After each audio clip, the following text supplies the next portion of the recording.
How are you guys? Aaron, just lay it out, man. How good does this moment feel right now?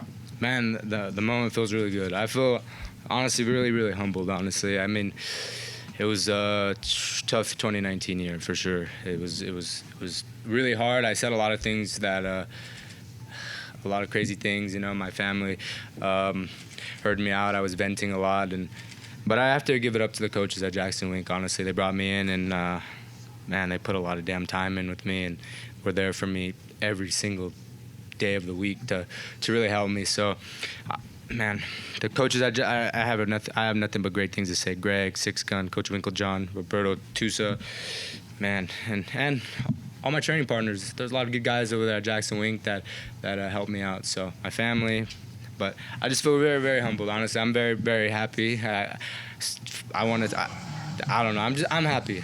Yeah. That's all I can say. Can you talk? I mean, like at the media day, for instance, man. I know you had to answer a lot of questions. You Yeah. probably didn't want to, man. I mean, Yeah. Can you give me a feeling, just kind of what like the emotion was of the week and coming into this fight? Yeah. You know, and how you were feeling. To be honest with you, I was feeling really good. This whole fight week, I felt good. My training has gone so well over there in Albuquerque. I just felt relaxed. I really did. I was like, I've done everything I possibly can to prepare myself. And this is the first fight that I've really like taken time to really study MMA with the coaches. Like, I really got to just 7 months of just working every single day on becoming a better martial artist. And when you do everything right, and fight week is good. So in the back, I mean, of course, I'm always a little nervous, but I wasn't like scared. Like, man, what if he does this? I did every position possible with all the coaches, so I knew that if the worst thing was to happen, I know how to get out of it. But it was a great team effort tonight. Honestly, it was really good for us and good for me and my family. And fuck, I have nothing but good things to say. I'm happy right now. The knockout came really early in the second round. I wonder, I mean, was there anything that you guys talked about on the stool, or any adjustments that you made that led to that, or anything you saw in the first round? Coach Greg just said when I get the takedown, just stay in his guard rather than pass, because there's a certain protocol that we have to strike.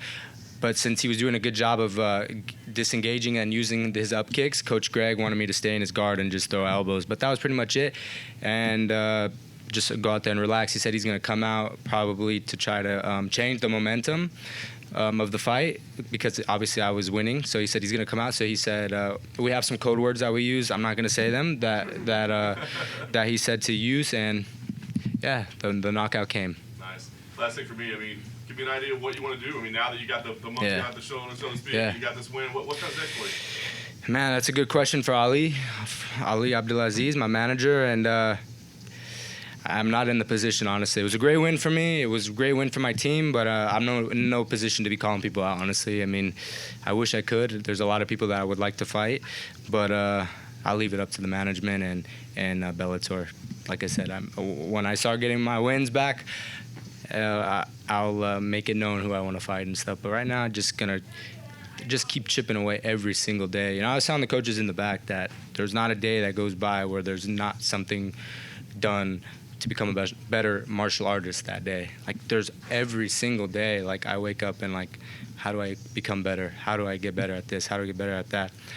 And I just want to let my opponents know when they're feeling like, man, I don't want to train, or I don't want to do this, or I get lazy, just fucking know that I'm in Albuquerque training my ass off every day, and good luck with that. Aaron, before you made the move to Jackson Wink, there was a lot made about, jumping ship from California. But I noticed you shared a few words with Antonio McKee, who was right there ringside. Can you talk to us that little exchange? Yeah, the thing is, Antonio and I are very close. We talk a lot on the phone. I just talked to him like 3 days ago for like almost 2 hours on the phone. Me moving to Jackson Wink, honestly, I had nothing to do. Everything was good here, but it was just hard for me to go all over the place and train, and I just needed a change for me, for not just obviously training, but my personal life too. And Albuquerque's been good. And when I went to Jackson Wink and I met Greg and I met all the coaches there, I really felt at home. And I said in the media that being in Albuquerque just goes beyond just training. The people there have really embraced me and made it they made it very nice for me to be there. It was a big change for me to move with my girlfriend Kylie to Albuquerque, but the people there, my neighbors, the people that I've met a lot of really good people in Albuquerque, and Whittier will always be my home, but Albuquerque's my home too, and I love it there, man. They made it really nice for me because I had to do a lot of healing and recovery mentally, just doubting myself and stuff. But Jackson Wink, the people of Albuquerque, they made it really nice for me. So nothing but good things to say. I'm curious. The building had a nice big pop when you got that knockout, but you ran straight to the back. Was there a reason for it? I think a lot of people thought, hey, he might want to really enjoy this moment a little more out here. No, honestly, I just went to the back and just kind of like did like a silent scream because I had so much emotions running through my body. I just wanted to get to the back and just let it all out. So that's what I did, and yeah, I enjoyed the moment, but I wanted to get to the back and I just kind of did like a little silent scream because I was really, really happy. So. When I spoke with AJ McKee last year, he said, you know what, me and Pico are still really cool, and he still wants to work with you. The featherweight Grand Prix is still going on. Is he the guy that, he's your horse in the race, so to speak, to win this whole thing? Yeah, when the tournament was announced, I knew AJ. I believe AJ will win the tournament. AJ's a very good fighter. That's what a lot of people don't realize, and his father's a great coach, and they work really, really well together. And like I said, and one, he has a great coach, and number two, he's a great fighter. He's brought up the right way, and he has a really, really good fight IQ. So it's no secret that your entire career has been a lot of pressure, yeah, a lot of media attention behind it. Mm-hmm. Did it feel good this time, especially after the 2019 you had to be on the prelims of a big card instead of kind of being the showcase? Yeah, honestly, of course you want to be on the main card, but I just listened to my coaches. I listened to my manager Ali, and just said I just finally said to just trust the process. Where it don't matter where I'm at, whether I'm on the prelims, on the main card, it's still the same pressure. You still gotta go in there and fight, So I'm not too concerned. I just want to get time in the cage, That's the biggest thing for me. Just get time in the cage and grow as a martial artist. So we'll see. I just leave that to my manager now, Ali, and my coaches. How soon are you looking to get back in there? Yeah, I want to get back in there. I guess this big goal for me in 2020 is to get time in the cage. So I want to get back in there as soon as possible. I didn't take any damage.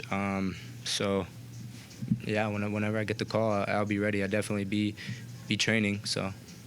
And you told me at media day that you would be wearing a suit today. Yeah. You didn't disappoint. No, thank you. No, shout out to David August. He's loyal to me. He's made, even after I lost to Henry Corrales, and he said, hey, man, I'm gonna stick by your side. And I just want to, the sponsors that I have, David August, Ruka, Monster. I mean, they're loyal to me, and I'm gonna be loyal to them. Pat Tenoria, Ruka, really. He was actually one of the first guys to call me or text me after I lost my first Madison Square Garden fight and said, hey, I still believe in you, and no matter what. And through the losses, Ruka's still stuck by me. David is by me, and Monster, and I got a huge support team, and I'm thankful for it because they see the work that we put in. And so the sponsors that I'm wearing, I feel very loyal to them because they've been loyal to me. And MMA is kind of different. Sometimes sponsors turn their backs on you and stuff like that, but the sponsors that I wear, I fucking love to wear them. Yeah, because they're loyal, man. Aaron, which fighters have helped you over at Jackson Wink, and have you had any guidance from their bigger stars, John or Holly or people like that? Yeah. There's a lot of good guys. Actually, I just talked to John on the phone before the fight. He told me just to have fun. He said at the end of the day, it's a sport, and we gotta have fun. And I enjoy watching them train. I mean, Holly and John, they put a lot of work in, and Patchy Mix, he's really helped me on my ground game.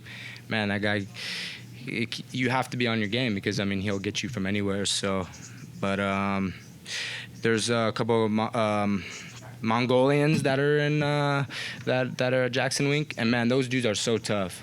Man, those guys are so tough. And one's fighting on the UFC card in Vegas, and So I want to get back and help him because he helped me a lot for this fight. He's really good. So Maybe Chris Brown at all? a little bit. Not too, I've sparred with him a few times, but honestly for this camp, I sparred a lot with the Mongol.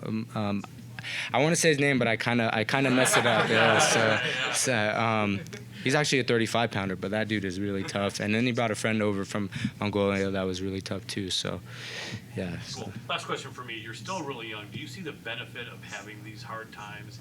Is that coming to you yet, and can see how that can make you stronger in the future, or do you wish none of it had happened? No. At the time, I'm like, damn, this sucks, you know. But now I'm enjoying this now, you know. Of course, you know, tough times don't last forever, but tough people do, you know. That's a quote that I've really liked, and I just gotta keep working. But yeah, it was definitely very hard. But one thing that always keeps me in check is being in the gym. So that's where is my home and safe haven.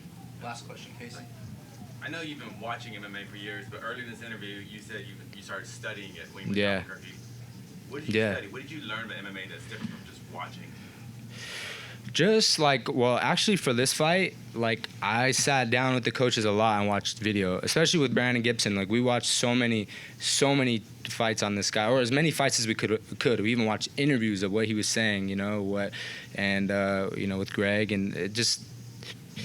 And I started to really enjoy just watching every single fight that I could possibly, you know, the Kamaru Usmans, GSP, everybody just seeing their little tendencies of what they like to do, what they don't like when something's happening, and I'm still studying it. So, but I watched a lot of film. I watched a lot of film on this guy. I knew he was gonna throw that leg inside kick. You see me throw a couple of deep kicks, but that's something that we were working on with Coach Greg. But yeah, I knew he was gonna throw that left kick. That's why I was prepared for it. So.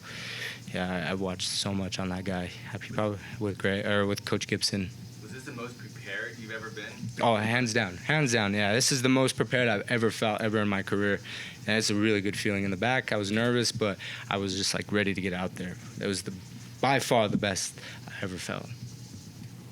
Thanks, Aaron. Thank you guys. Appreciate it. Thank you.